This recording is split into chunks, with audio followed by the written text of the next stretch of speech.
And Mwai Kibaki didn't have to talk about it. How kuipigia debe, he did it, and it was there for everybody to see and to feel. Let me, Judy and your siblings, thank you, because many people do not appreciate the place of family in leadership. There's no leader who can succeed if you don't have family support. The fact that Mwai Kibaki was a very successful leader in this country speaks volume of the support that the family gave him. And therefore, as we celebrate him, we want to honor the family for standing behind your father, supporting him at home, and allowing him to dedicate his life to the service of this great republic. Again, we also want to honor the Kibaki family because despite many challenges and temptations, you never allowed yourselves to be misused by entrepreneurs to spoil the name of your father and yourselves. Mwai Kibaki is gone, but his integrity and that of his family remains up. Nobody has ever seated Mwai Kibaki and his family in any scandal in this country. And we know the temptations around family by people who want to use proximity to power.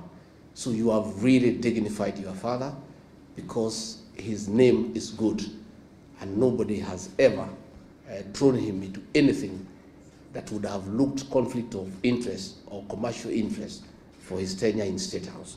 He did a good job, and we want to really salute the family because that is really the way to go. Dr. Mukisa Kitui, we are envious of the cabinet you served at Mwai Kibaki, that you are allowed to speak. Justin Muturi and I can tell you, in the cabinet we served, it's only me and him who could speak. And that is why we had to be edged out.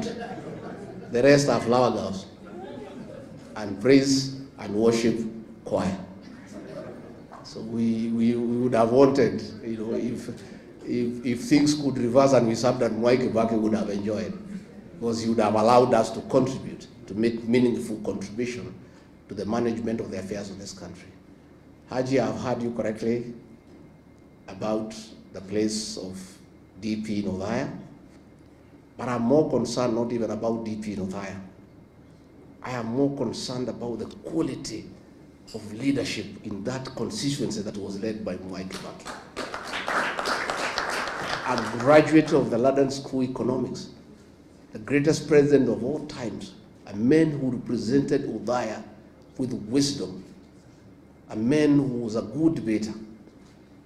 Then when he was gone, the replacement of Mwai Kibaki, like today, it's a shame. Member of Parliament who never speaks in Parliament at all, who hasn't made any contribution on the floor of the House.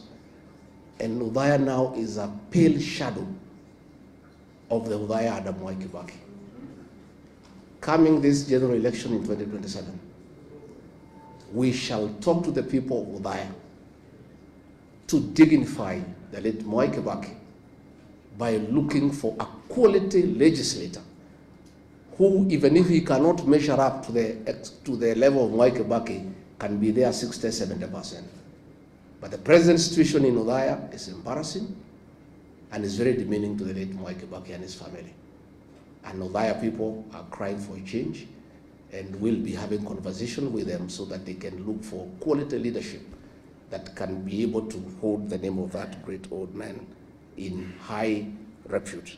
So mimi nimeshukuru sana, tuko hapa na viongozi wengi ambaye sijui Haji unataka tuwapatie, unataka tufanye namna gani to introduce them? What do you want to introduce them?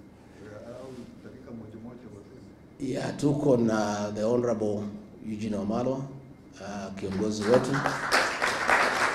Kuja useme jambo. His late brother was vice president to Mwai Kibaki, na alikuwa na kizungu mingi sana. Hata huyu wako na kizungu mingi. Sio mingi. But he served Mwai Kibaki well. So kuja sema jambo. Asante sana. Thank you.